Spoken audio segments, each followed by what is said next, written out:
Hare Krishna. Welcome to our daily reading of Shrimad Bhagavatam, translation Purport by His Divine Grace A.C. Bhaktivedanta Swami Srila Prabhupada. Today we're going to read from Shrimad Bhagavatam 1.3.24. Tato kalo sampravṛtte sammohāya sura-dviṣām buddho nāmnāñjana-sutaḥ kīkaṭeṣu bhaviṣyati. Then, in the beginning of Kali-yuga, the Lord will appear as Lord Buddha, the son of Añjanā, in the province of Gayā, just for the purpose of deluding those who are envious of the faithful theist. Basically, Prabhupada explains that Buddha came to bring those who are attached to Vedic sacrifice and using Vedic sacrifice in name of killing animals. So Lord Buddha came to destroy this dangerous philosophy or thought, because cruelty doesn't lead us to the spiritual life. It's not possible, as Prabhupada is going to explain here. So this, in the Purport, Lord Buddha, a powerful incarnation of the Personality of Godhead, appeared in the province of Gayā, Bihar, as the son of Añjanā, and he preached his own conception of nonviolence and deprecated even the animal sacrifices sanctioned in the Vedas. At the time when Lord Buddha appeared, the people in general were atheistic and preferred animal flesh to anything else. On the plea of Vedic sacrifice, every place was practically turned into a slaughterhouse, and animal killing was indulged in unrestrictedly. Lord Buddha preached non-violence, taking pity on the poor animals. He preached that he did not believe in the tenets of the Vedas and stressed the adverse psychological effects incurred by animal killing. Less intelligent men of the age of Kali, who had no faith in God, followed his principle, and for the time being they were trained in moral discipline and non-violence, the preliminary steps for proceeding further on the path of God realization. So you see, Prabhupada says the preliminary steps, moral, discipline, and non-violence. If society doesn't follow the tenets of the Vedas, the moral principles of the Vedas, they cannot make an advancement in spiritual life. And non-violence, where the society is violent and kills the animals for the pleasure of the tongue, so society cannot make any advancement. So Lord Buddha came to stop that. Because as said before, in the name of sacrifice, people, they were keeping slaughterhouse everywhere, killing animals, offering to the gods, and enjoying the flesh of the animals. And therefore, there was no moral in that. This is an immoral life, a life that we do not follow the principles of Vedic culture. If you do not follow the principles of ahimsa, non-violence. So in Shrimad Bhagavatam, it explains that a person who is a butcher, a killer of an animal, he cannot understand Krishna Lila. He cannot understand the spiritual life. So violence to the animals is a very, very sinful activity. And Prabhupada is going to explain, he's going to leave very clear here.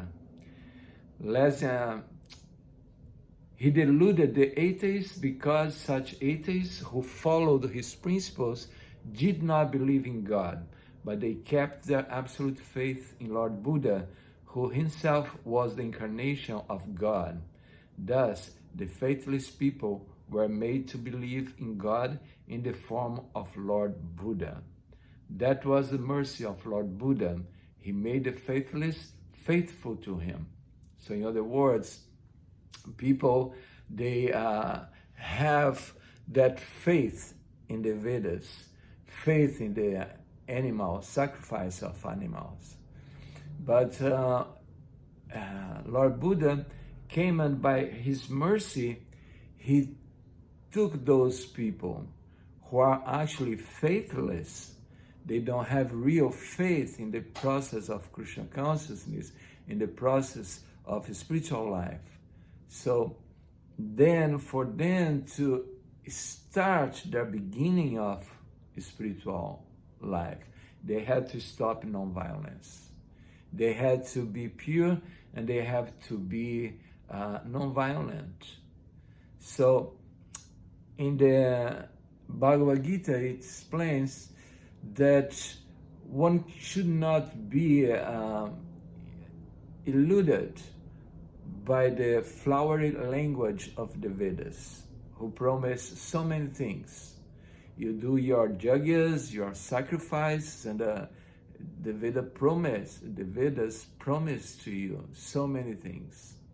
And in doing that, so you will become attached. So that was one of the preaching of Lord Krishna to Añjanā. Don't be attached to the flowery words of the Vedas, because they can actually check your spiritual progress.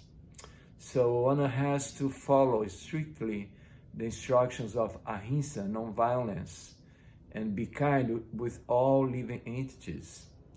Killing of animals before the advent of Lord Buddha was the most prominent feature of the society. Most prominent.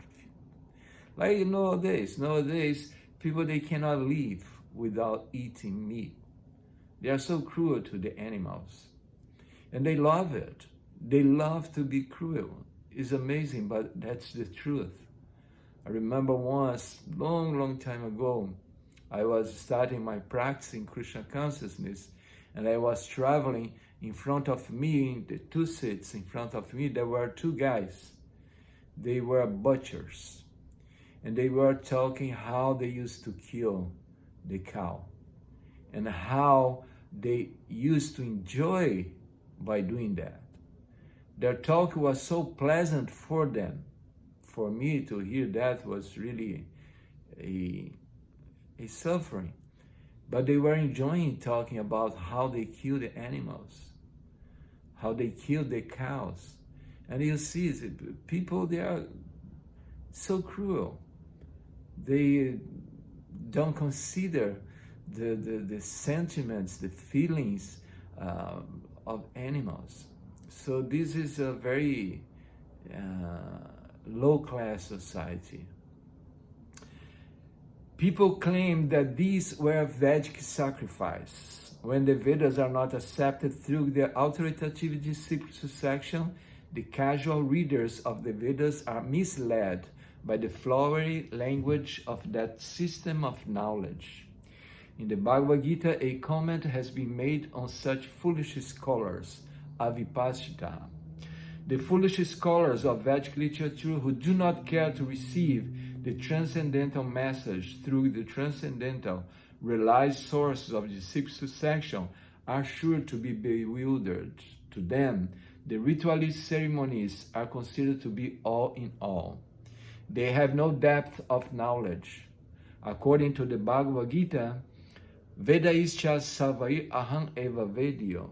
The holy system of the Vedas is to lead one gradually to the path of the Supreme Lord.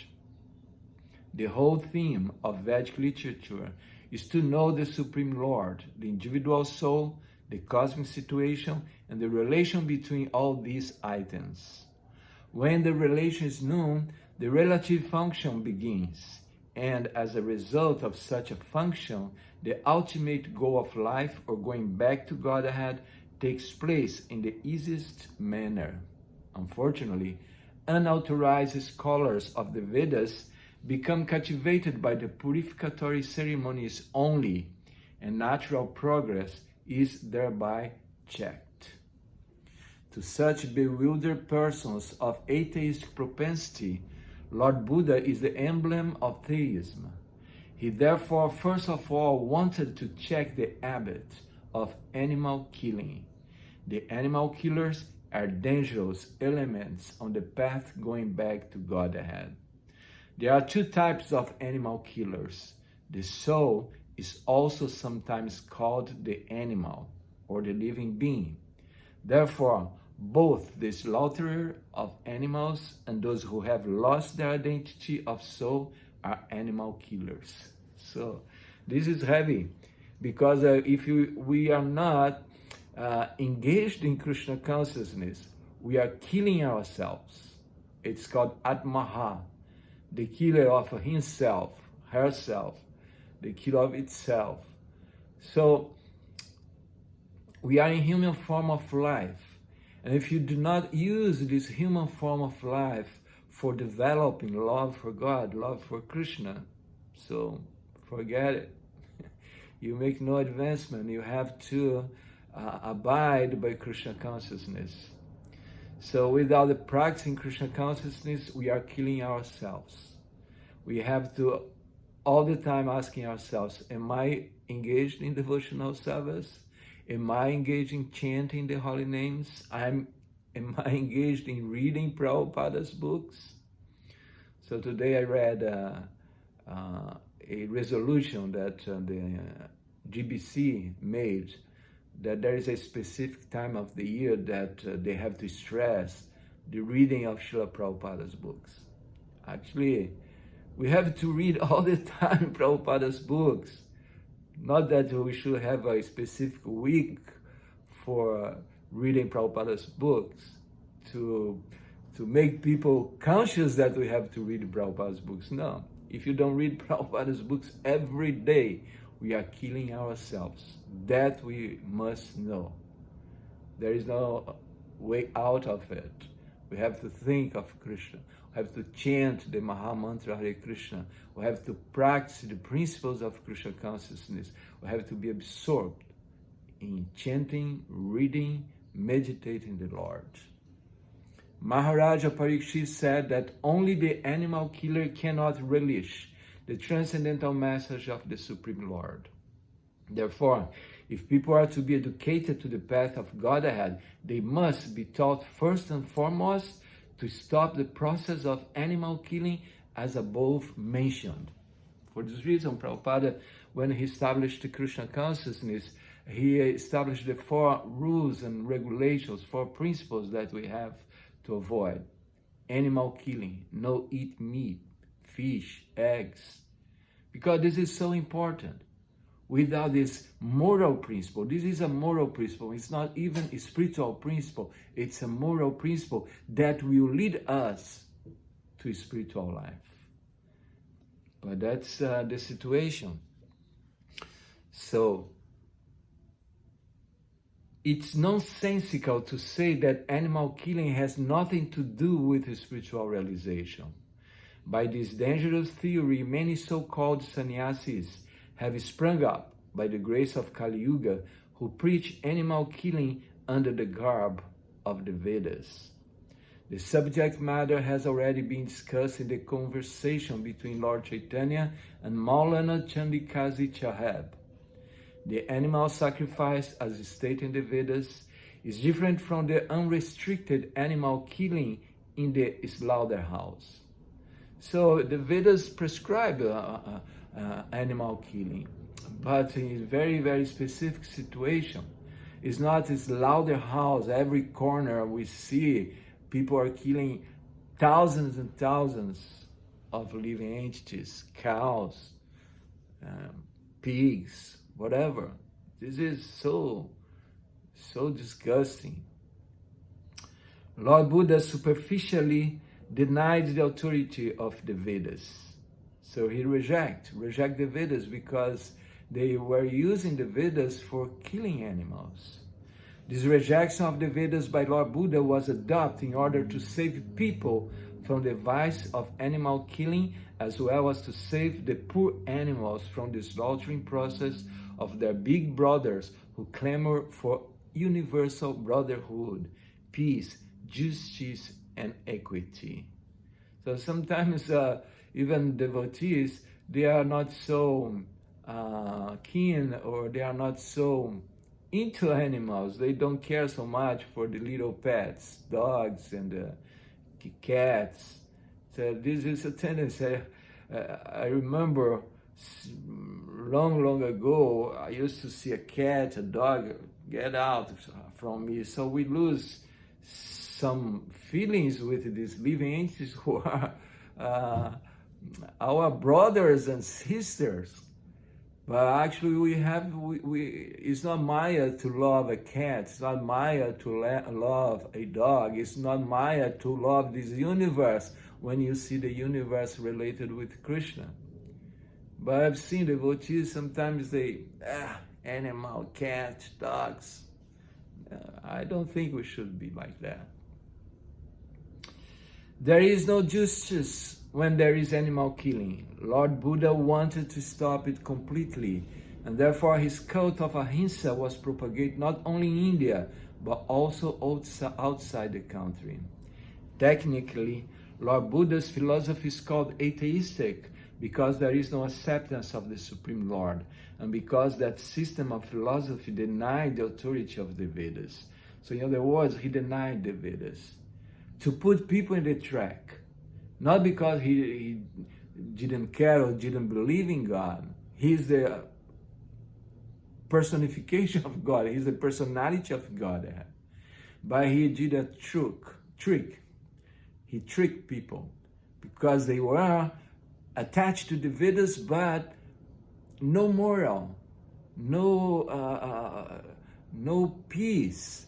So therefore they could not make advancement. So therefore Buddha said, forgot Vedas. Vedas is nonsense. You should lead a life by